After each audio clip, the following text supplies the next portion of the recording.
Sorry दोस्तों, कुछ technical issues की वजह से क्लास थी वो अपनी इनकम्प्लीट रह गई थी, तो क्लास को वापस से अपन आगे बढ़ाते हैं। इस क्लास को वापस से कंटिन्यू करते हैं। तो क्लास में अपन पहुंच चल रहा था कि आपका ट्रैकियोस्टोमी के दौरान आपका प्रोसीजर क्या होगी, या उससे पहले पढ़ लेते हैं कि ट्रैकियोस्टोमी के दौरान आपकी क्या साइज देखने को मिलती है। कि ट्रैकियोस्टोमी की साइज होगी, ट्रैकियोस्टोमी की साइज कौन कौन सी साइज अपन को यूज करनी है। तो ट्रैकियोस्टोमी के दौरान आपको जो साइज होगी, साइज देखने को मिलेगी।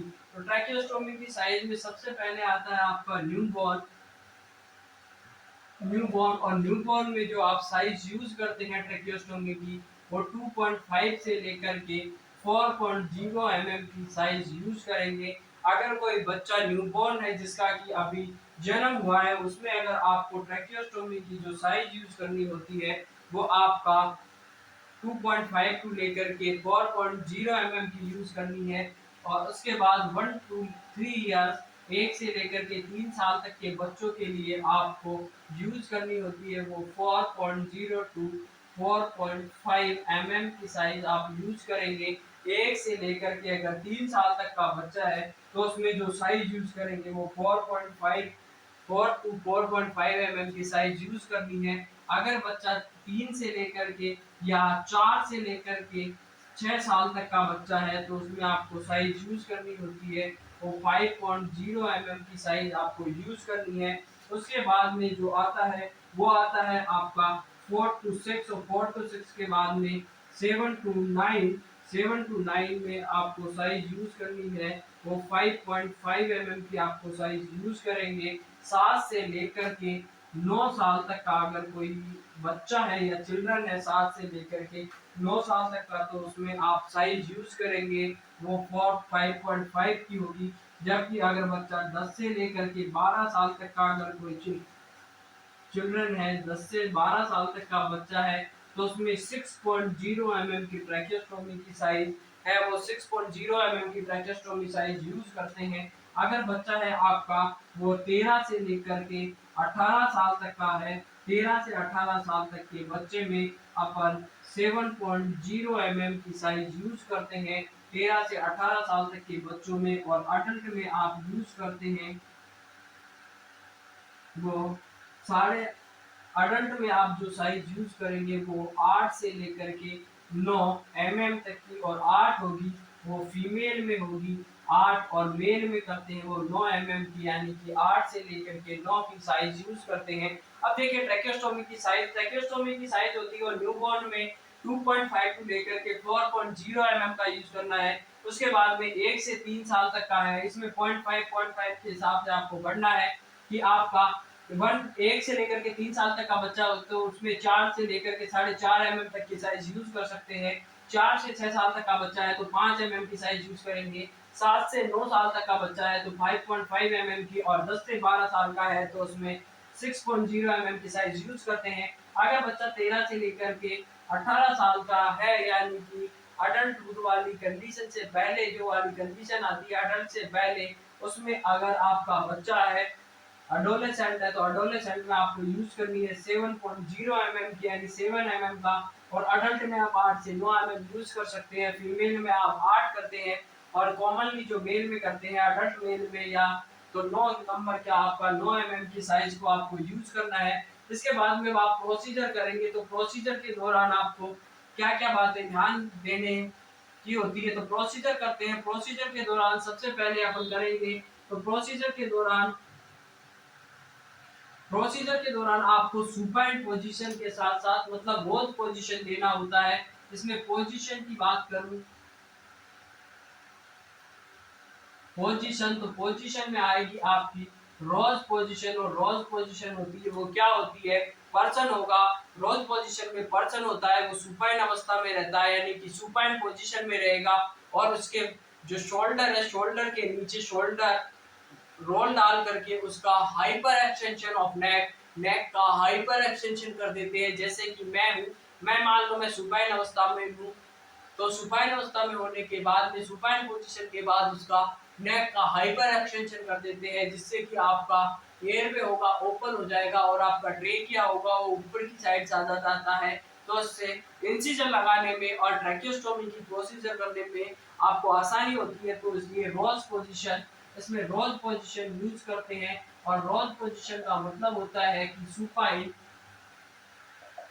with hyper extension of neck, hyper extension of neck, neck का हाइपर एक्सटेंशन होगा सुपाइन पोजीशन के साथ में। अगर हाइपर एक्सटेंशन कर रखा है नेक का तो उसे कहते हैं रोज पोजीशन। रोज पोजीशन दे दी, उसके बाद में आपको कहां पर करना है, तो कॉमनली जो ट्रैकियोस्टोमी करते हैं 2 to 3rd रिंग, सेकंड और थर्ड रिंग के बीच में आपको ट्रैकियोस्टोमी करनी होती है। ये कॉमनली आपकी यूज करते हैं, वरना आप हाई और लो, हाई रिंग और लो रिंग के हिसाब से भी कर सकते हैं, लेकिन जो मोस्ट कॉमनली यूज करते हैं वो सेकंड और थर्ड, सेकंड और थर्ड जो ट्रैकियल रिंग होती है उसके बीच में करते हैं। आफ्टर ट्रैकियोस्टोमी के बाद, आफ्टर ट्रैकियोस्टोमी, जो ट्रैकियोस्टोमी के बाद में आपको प्रोसीजर देना होता है, तो आफ्टर पोजीशन देंगे वो आपकी होगी फाउलर पोजीशन। फाउलर पोजीशन देते हैं। ट्रैकियोस्टोमी के बाद में आपको फाउलर पोजीशन देनी होती है ताकि जो सिक्रेशंस होते हैं वो इजीली एक्सपेल आउट हो सके और आप उसको एक्सक्रिएट कर सके और आप उसका सक्शनिंग प्रॉपर्ली कर सके, ग्रेविटी के थ्रू बाहर आ सके। तो इधर में आ तो उसको आपका पोजीशन फाउलर पोजीशन और आपका साइड लाइन दे सकते हैं। तो आपकी पोजीशन होगी। पोजीशन के बाद में हम आपको सक्शनिंग की बारी आती है। तो सक्शनिंग आपको कब कब करना है, तो आपको फर्स्ट 24 आवर तो सक्शनिंग होगी, सक्शनिंग होगी वो first 24 hour, first 24 hour, first के 24 घंटे में आपको एवरी 30 मिनट, प्रत्येक 30 मिनट में, एवरी 30 मिनट में इसकी सक्शनिंग करनी होती है। और एसओएस और जब भी आपकी रिक्वायर हो तब उसमें सक्शनिंग करने की आवश्यकता होती है। फर्स्ट 24 आवर में ट्रैकियोस्टोमी के बाद फर्स्ट 24 आवर में सक्शनिंग एवरी 30 मिनट से करते हैं और एसओएस जब आपको नीड हो तब आप सक्शनिंग कर सकते हैं। आफ्टर 24 आवर 24 घंटे के बाद, आफ्टर 24 आवर 24 घंटे के बाद में एवरी 2 आवर, प्रत्येक 2 आवर से करनी होती है, प्रत्येक 2 घंटे से उसकी सक्शनिंग करेंगे और एसओएस जब रिलेट हो तब कर सकते हैं। उसके बाद में आप सक्शनिंग करोगे, सक्शनिंग करोगे तो सक्शनिंग करने से पहले आपको कुछ बातें ध्यान रखनी होती है कि पर्सन को सक्शनिंग करने से पहले जो परसेंट होगा उसकी सक्शनिंग करने के पहले एंडोट्रेकियल हो चाहे ट्रैकियोस्टोमी की सक्शनिंग कर रहे हैं तो उससे पहले आपको पर्सन को हाइपर ऑक्सीजनेट करना होता है 100% O2 सैचुरेशन से 2 से 3 मिनट के लिए। सबसे पहले उसको हाइपर ऑक्सीजनेट करो, जिससे कि क्या होगा कि वो हाइपोक्सिया को प्रिवेंट किया जा सके। हाइपोक्सिया और ब्रैडिकार्डिया को प्रिवेंट करने के लिए उसको आपको प्री ऑक्सीजनेट करना होता है। प्री हाइपर ऑक्सीजनेट करते हैं 2 से 3 मिनट के लिए, हाइपर ऑक्सीजनेट करेंगे 100% ऑक्सीजन सैचुरेशन से उसको ऑक्सीजनेट किया जाता है। उसके बाद में आपको ट्रेकिया में आपको कैथेटर इंसर्ट किया जाता है और कैथेटर की साइज होती है वो जो ट्यूब की साइज होती है उससे डबल से ज्यादा नहीं होनी चाहिए। माना मैंने 5 mm की कोई अगर टीटी ट्यूब लगा हुआ है तो आप जो कैथेटर का साइज यूज करेंगे उसमें उसका डबल से ज्यादा नहीं होना चाहिए। यानी कि आप 5 तो 5 से डबल यानी 10 mm तक का आप उसका जो कैथेटर की साइज है वो 10 mm या 10 फेल्स तक उसका जो 10 तक आप यूज कर सकते हैं। तो 10 से ज्यादा नहीं होना चाहिए। माना कि यानी कि जो साइज होती है ट्रैकियोस्टोमी ट्यूब की उससे डबल का जो आपका कैथेटर होता है उससे ज्यादा की साइज आपको यूज नहीं करनी होती है। उसके बाद में अपन देखते हैं कि आपका हाइपर ऑक्सीजनेट कर दिया, उसके बाद में कैथेटर ले लिया, उसके बाद आपने जो उसका प्रेशर अप्लाई करोगे तो प्रेशर अप्लाई करने के दौरान एक बात ध्यान रखनी होती है कि जब भी आप अगर सक्शनिंग करते हैं तो प्रेशर अप्लाई आपको विथड्रॉल के टाइम पे प्रेशर अप्लाई करना होता है। जब आप कैथेटर इंसर्ट करते हैं उस टाइम पे आपको प्रेशर को अप्लाई नहीं किया जाता है, क्योंकि उससे क्या होगा आपकी इंजरी या लैसिरेशन होने के चांसेस होते हैं।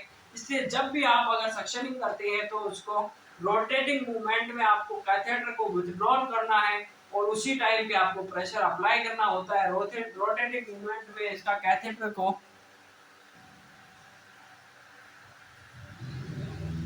अब जब भी आप प्रेशर अप्लाई करोगे तो आपको प्रेशर अप्लाई कब करना है, जब आप कैथेटर को विथड्रॉल करते हैं तो उस टाइम पे आपको प्रेशर अप्लाई करना होता है। और कैथेटर को विथड्रॉल मूवमेंट करवाते हुए आपको विथड्रॉल करना है, विथड्रॉल रोटेटिंग मूवमेंट में उसको विथड्रॉल करना होता है। अब आप प्रेशर कितना अप्लाई करोगे, तो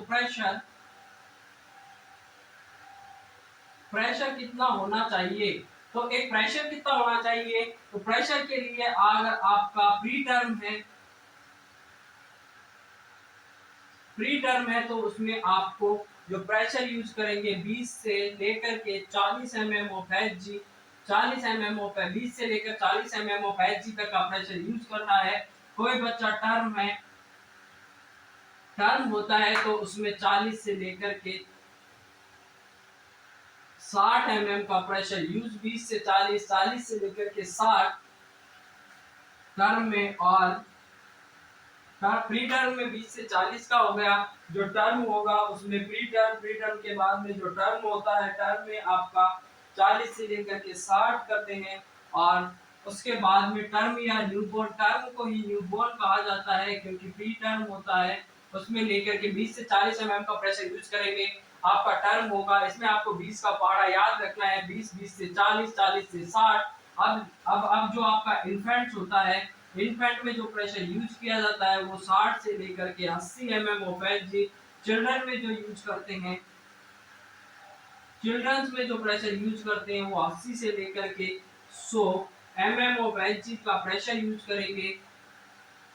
इसमें सबके आगे mm ऑफ Hg लगाना है, यानी कि 80 से 100 mm ऑफ Hg। अब 100 से लेकर के अगर अडल्ट है तो अडल्ट में आपको यूज करना है, और अडल्ट में प्रेशर यूज करते हैं वो 100 से लेकर के 120 mm ऑफ Hg का प्रेशर इसमें यूज किया जाता है। अब देखिए जो ट्रैकियोस्टोमी होता है उसमें प्रेशर कितना यूज करते हैं, तो प्रेशर होगा जो प्री टर्म होता है, प्री टर्म में आपका 20 से लेकर के 40 mm ऑफ Hg का प्रेशर यूज करना है। उसके बाद में टर्म या न्यूबॉर्न आता है, उसमें 40 से 60 mm ऑफ Hg। जो इन्फेंट होता है 60 से 100 mm ऑफ Hg का प्रेशर यूज करते हैं। उसके बाद में आपका चिल्ड्रन आता है 80 से 100 mm ऑफ Hg। और उसके बाद में अडल्ट आता है, अडल्ट में आप प्रेशर यूज करना है 100 से लेकर के 120 mm ऑफ Hg का हाईएस्ट इसमें प्रेशर लगा सकते हैं। इससे ज्यादा आपको प्रेशर नहीं लगाना होता है, क्योंकि नहीं तो ट्रेकियल इरोजन या ट्रेकियल अल्सरेशन या ट्रेकियल इंजरी के चांसेस होते हैं, ट्रेकियल ब्लीडिंग के चांसेस होती है। इसलिए ये आपका प्रेशर आपको ध्यान में रखना है। जब भी आप सक्शनिंग करें, प्री ऑक्सीजनेट करना है, हाइपर ऑक्सीजनेट करना है, उसको 100% ऑक्सीजन सैचुरेशन से कैथेटर के विथड्रॉल करने के टाइम पे कैथेटर प्रेशर लगाना है, रोटेटिंग मूवमेंट में उसको विथड्रॉल करना है। इंसर्ट करते टाइम पे आप प्रेशर नहीं लगाना होता है। तो ये आपका प्रेशर हो गया। अब देखिए जो कैथेटर की जो साइज होती है, जो सक्शन कैथेटर और सक्शन कैथेटर की जो साइज होती है, वो इन्फेंट की मैं बात करूं, इन्फेंट में सक्शन कैथेटर की साइज होगी 5 से लेकर के 8 mm, सॉरी 5 से लेकर के 8 फ्रेंच होती है। और एक फ्रेंच में 1 French is equal to 0.33 mm होता है, यानी कि 1 mm में आपका 3 फ्रेंच होती है। तो आपका जो सक्शन कैथेटर होता है इन्फेंट में जो यूज करेंगे 5 से 8 का करते हैं, 8 से 10 का आपका चिल्ड्रन में करेंगे। तो चिल्ड्रन में होगा वो 8 से लेकर के 10 फ्रेंच का यूज करेंगे। अगर मैं अडल्ट की बात करूं तो अडल्ट में आपको 12 से लेकर के 18 फ्रेंच का कैथेटर यूज करना होता है। तो ये आपका कैथेटर हो गया। इन्फेंट होगा तो 5 से 8 फ्रेंच का करेंगे, चिल्ड्रन में 8 से 10 फ्रेंच का यूज करते हैं, और अडल्ट में आपका 12 से लेकर के 18 फ्रेंच का कैथेटर यूज करते हैं। ये कॉमनली यूज किया जाता है। और जो ट्यूब होती है उसकी साइज से डबल से ज्यादा आपको यूज नहीं करना होता है। तो ये आपका कैथेटर हो गया, इसकी साइज हो गई। अब आता है कि आपको सक्शनिंग का बता दिया कि फर्स्ट 24 आवर में आपको एवरी 30 मिनट से करना है, 24 आवर के बाद में एवरी 2 आवर से करना है, और एसओएस जब भी जरूरत पड़े आप सक्शनिंग कर सकते हैं। इसके बाद में आता है कि आपकी जो ट्रैकियोस्टोमी ट्यूब होती है उसके क्या क्या कॉम्प्लिकेशंस हो सकते हैं। तो ट्रैकियोस्टोमी ट्यूब का जो कॉम्प्लिकेशन, जो पानी से नहाएगा इतिहास बदलेगा, जो पानी से नहाएगा केवल लिबास बदलेगा, और जो पसीने से नहाएगा इतिहास बदलेगा। इसलिए आपकी मेहनत आपका परिणाम बताती है कि ऐसा सफलता आपका परिचय दुनिया से करवाएगी, लेकिन असफलता दुनिया का परिचय आपसे करवा देती है। इसलिए आप अपनी अध्ययन को, आपकी स्टडी को कंटिन्यू रखिए और आप अपनी मंजिल को पाइए। अब कॉम्प्लिकेशंस की मैं बात करूं, कॉम्प्लिकेशंस में क्या होता है कि सबसे पहला तो इसमें हो सकता है ट्रेकियोमलेशिया। ट्रेकियोमलेशिया हो सकता है। ट्रेकियोमलेशिया का मतलब होता है कि ट्रेकिया का जो साइज होगा वो बड़ा हो सकता है, ट्रेकियल डायमीटर होगा वो, इसमें क्या होता है कि इसका ट्रेकियल डायामीटर है वो इंक्रीज हो सकता है, या ट्रेकियल का डायामीटर होता है ट्रेकिया का, क्योंकि ट्रेकिया में जब भी आप कोई ट्यूब डालोगे तो ट्रेकिया वहां से क्या हो सकता है, आपका डायल्यूशन हो सकता है। या दूसरी मैं कंडीशंस की बात करूं तो ट्रेकियल स्टीनोसिस हो सकता है, क्योंकि ट्यूब डालने की वजह से वहां पर स्कार का फॉर्मेशन होगा, और ट्यूब डालने की वजह से टिश्यू का स्कार फॉर्मेशन होगा, और उसकी वजह से आपका ट्रेकियल स्टीनोसिस देखने को मिल सकता है।